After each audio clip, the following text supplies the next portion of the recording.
All right, YouTube, how you doing? Welcome back to the channel. It is Saturday, April 6th. We got a 4-game NBA slate to dive into in today's video. Like we always do, we're going to go through each and every one of these games. So all 4 of them, I'm going to give you my lean on the spread. I'll give you my lean on the total. We'll talk about the games. But as always, all of my final plays, so what I'm rolling with myself, if you do want to fade me, those plays will be in the pinned comment. And man, oh man, were the guppies out running their mouth in the comments yesterday. But you know what? We like to mix up and respond to guppies, right? But the best way to shut those damn guppies up is just have way more green than red on your plays that night. We had people coming from the rafters out of nowhere being like, these picks stink, you're a loser, you're whatever. That's my response. We have a nice night there. We doubled into the Raptors there. We split a unit, taking 2 alternate lines. Miles Bridges comes through for us. We took Heat money line as well as Heat -2.5. Our biggest play, 2-unit play, was Spurs 12.5. Our only loss is Wendell Carter Jr., Mavs, and Victor Wembanyama. But you know what? This is what I say to the guppies. We're pumping in the crowd noise. A nice night yesterday. We do have to take a turn for the worse here. Our ride of the day does not come through. Unfortunately, we got to drop the womp womp. The rules are the rules. We had Bernesto with Devin Booker's over in points.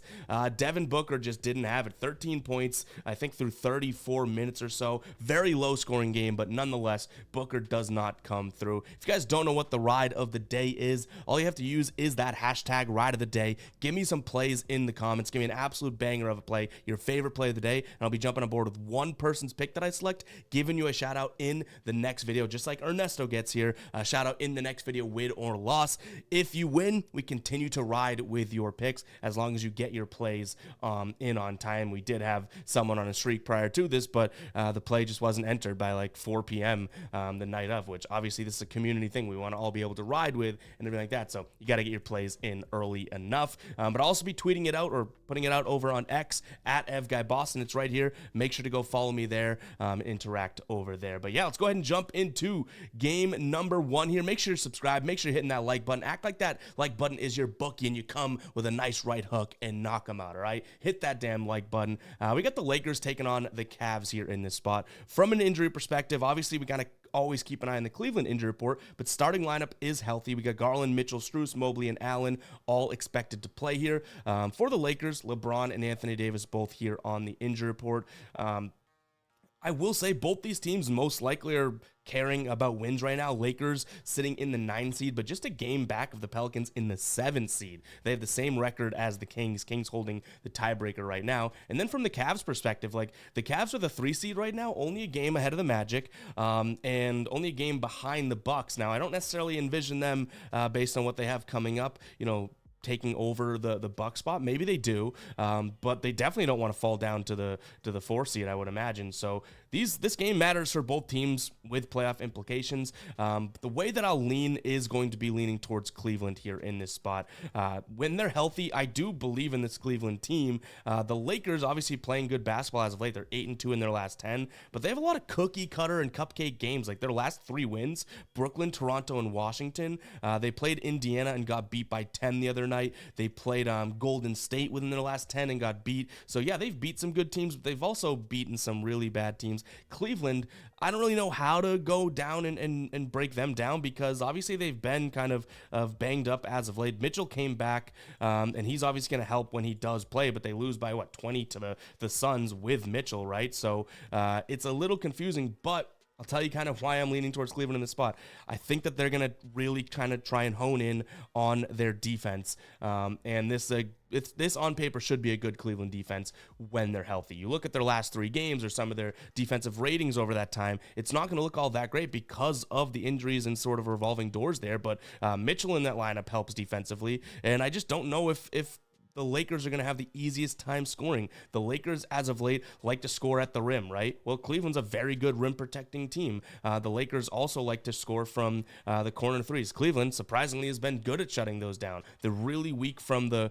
above-the-break three, so that could be something to note. But mid-range, paint, at the rim, should all be really tough for the Lakers to score, which is where they like to score. Cleveland, on the other hand, doesn't have the best offensive matchups here, but again, I'm kind of trusting the defense. And also, we look at the total here at 230.5. It's like, if I like the Cavs to keep this game close and take the 4.5 points, I kind of correlate that to taking the under. You have the Cavs, who are playing with one of the slowest paces in the league right now, against the Lakers, who are playing with one of the fastest paces in the league right now. If Cleveland can slow this game down, it's going to help them in multiple ways and help us in multiple ways. Them keep the game close, as well as keeping this total down.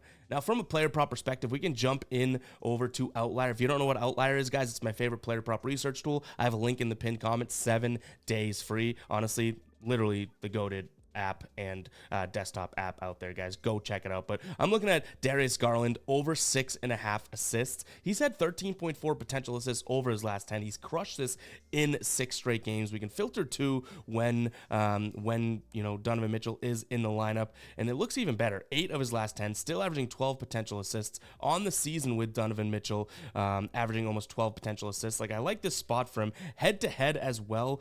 He's hit this in 2 of his last 3, but this is a game in which I almost want to say he got injured. I don't know exactly, but he played 13 minutes, right? So if you look at what he's actually done in his time without those minutes being low, we go, say 30 plus minutes, he's averaging 19.5 potential assists against this Lakers team this, in his last couple meetings here. So Darius Garland, 7 assists, seems like a really high number, right? You can make an argument that that could be a final play tonight, so I'll definitely consider that one. All right, next up, again, we have 4 games. They're not all good games. In fact, we probably just talked about what will be the best game tonight or today. But nonetheless, we are looking at Brooklyn taking on the Pistons here. This is a tough one because Brooklyn should win this game. Like, the only thing that I could see Detroit winning is sort of in the paint. Brooklyn struggles at that. Detroit's good at that, both offensively and defensively. But either way, like, this is just a game in which, are we really going to lay 9 points with Brooklyn? That seems kind of crazy. For 2 teams that probably don't care much about basketball at this point in the season, are we really going to lay 9 points with Brooklyn? I don't think so. So I'll sound the psycho alert alarm. I'm going to lean towards the Detroit Pistons here, but I'll tell you right now, do not take that as like a stake my claim in the ground riding Pistons tonight. This is just a lean. I don't think I make it a final play. It's more or less fading a Brooklyn team that's been super inconsistent than it is backing the Pistons. And if you want to, give some sort of a data point or touch point as to why it could make sense, we had the Pistons win as 2-point dogs. They won outright against Brooklyn in their last game here. So, yeah, for what it's worth, I just think that that's a way too big of a number here. Cade Cunningham's on the injury report for Pistons as well. When he plays, that's obviously a huge boost. When he doesn't, this is definitely something that doesn't make its way into the final plays. Now, from a total perspective here, it's at 215. I don't envision much defense being played. It's going to be a matter of, can Detroit score? Because I think the Nets offense at times has looked pretty good against bad defenses, and Detroit is a bad defense, so I'm going to lean towards the over 215 in this spot as well. And you could probably tell by how much I don't love this game that we don't have any player props that we're considering here. Next up, we're looking at Memphis taking on the Sixers here. This could be kind of crazy, but I think that's a lot of points to lay if you are the Sixers. Maxey, Harris, Embiid all on the injury report as of right now. But when you talk about injuries, like, you're going to find few teams that have more injuries than Memphis right now. Luke Kennard is out. Jaren Jackson Jr. is out. So I get why this spread is where it is. But unless we get Maxey, Harris, and Embiid, all 3 of them ruled in, I don't really like laying the points as the Sixers, but I will. Like, I don't think that you're going to catch me leaning towards Memphis. You know what I mean? Like, we already psychotically leaned towards the Pistons, so I don't think that I can back that up and lean towards Memphis again here. So I'll lean towards Philadelphia. Is it my favorite spot? No, not necessarily. I do like the over in this game, especially if Embiid plays. Like, this is a Sixers team that's going to have to get their offense sort of down pat before heading into the playoffs, right?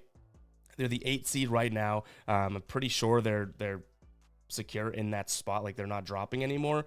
But yeah, they're going to need to score some points, because I don't think that a team that, with Embiid healthy and whatnot, the way that they're going to beat teams is by scoring a lot of points. Think about what they're doing earlier in the year. A team that, they just beat OKC and Miami, but they only scored like 109. Like, they're going to need to score a few more. But even if they give you 109 today, I guess I don't mind the over 210 here. Now, a player prop that I'm taking a peek at, you can jump back into Outlier. GG Jackson, the second here, looking at his under 23.5 points plus rebounds. You could see even when he does get sort of a minutes uptick like he has been getting, still not the best matchup for him. Only averaging 8.4 rebound chances over his last 10 games here, meaning like you look at his points, right? It's 17.5. This should say that he's going to get, 6 rebounds because it jumps 6 points for adding in the rebounds. He's only averaging 8.4 rebound chances. So I think that we have some value in pulling the trigger on this. The thing is, like, this is such a wild Memphis team that with a bunch of guys out and whatnot, like, these random guys can go off, right? Like, he scored 35 here on 320 against Golden State. I still don't mind the spot, but again, we don't need to force anything today, right? In terms of, we have tons of MLB action, only 4 NBA games. We had a great NBA night last night. We don't need to force anything and kind of take back the good work that we've done, but that is a lean as of right now. All right, last game of the night. We got Denver taking on the Hawks. Before we get to the game, guys, if you are not subscribed, go ahead and hit that subscribe button. Hit that like button as well. If you made it this far in the video, go ahead and comment 11 because you made it just about 11 minutes into the video. This is obviously going to be a shorter video than normal, but yeah. Go ahead and do all those things, guys. Appreciate all the support as of late. I know I mentioned the guppies at the beginning of the video, but I love seeing all of the support that we're getting as of late. We just like mixing it up sometimes, right? Like, it can be fun. We don't have to just turn a blind eye and all that. Like, we can have fun. We know that people are going to like us or hate us. We just hope there's a lot more people like this, you know what I mean? But guys, let's jump into this game here. Another one where that spread is absolutely massive. It's not necessarily a spot in which I love for Denver either, to be completely honest, but that spread is there for a reason. Like, Denver is by far the better team in this spot. That being said, I just think that this is an Atlanta team that, they have a little grit to them. Like, I say that, and they just lost they lost to the Mavs, and they were 12-point dogs or so. But I do think that this Denver team, like I've been kind of saying, they'll win games. They're trying to progress in the standings and everything like that. But I think that this Denver team sort of takes their foot off the gas to some degree, late in the year. And we've kind of seen that, like Timberwolves, Nuggets, and Thunder all in that, 1, 2, 3 sort of mix-up spot right now. Denver knows that they could probably win this game against the Hawks, but I think I'm going to take the 12 points. Similar to how we looked at some of the games yesterday, right? Like, though the Raptors and Spurs went out, right? Like, we were thinking that neither one of those teams, Pelicans or Bucks, are going to have this sort of, crushing them at the end of the game. And that's exactly what happened. I mean, they were in a better spot throughout the rest of the whole game, but this is a Denver team that, in terms of what they'll do is they'll get to a big lead, and then they kind of cool off in the fourth quarter. Like, they're not going to score a ton of points. Murray and Jokic being sort of on the injury report, which I probably should have led with. Murray most likely not even playing. Aaron Gordon and Jokic also on the injury report. Like, this doesn't strike me as like a win by 15 team right now. They'll get the win because I think that they want to secure their standings, but essentially what I'm saying is they could take their foot off the gas late in game. So maybe I'm crazy for that, but give me the Hawks plus the 12 points. From a total perspective at 221, where I do think Denver is going to kind of put their, assert their dominance in this game, is truly slowing things down. Like, their defense has been very good. And their offense, if they go out there and score 105, 110, like, they can have a good defensive game against Atlanta and still have Atlanta cover. So I'll lean towards the under in this spot as well. And then from a player prop perspective, I do have some that I want to continue to look into, like DeJounte Murray over 4.5 rebounds. He's been averaging 10.2 rebound chances over his last 10 games, 10.6 over his last 5. Head-to-head, he had 6 against Denver on 19 rebound chances last time they played. But I want to look into it a little bit more because Denver is a decent rebounding team, so I'll keep you guys posted on that. Also considered Clint Capella's over in rebounds because he's been grabbing so many rebounds as of late. And when he plays the Nuggets, usually it's a decent sign. 11, 11, and 8 in his last 3 games against them. So 2 player props I'm looking at. And honestly, this is probably going to be more of a player prop type day and a total type day because a lot of the spreads on there I'm not loving, which you can probably tell by my voice. But that's going to wrap for today's show. Hope you guys did enjoy, guys. A short one here. We got the long MLB videos coming out and everything like that. So I don't mind having a nice little short MLB slate, but let me know what you guys are rolling in the comments. Use those hashtag ride of the days. We'll catch you guys in the next one, all right? Peace out.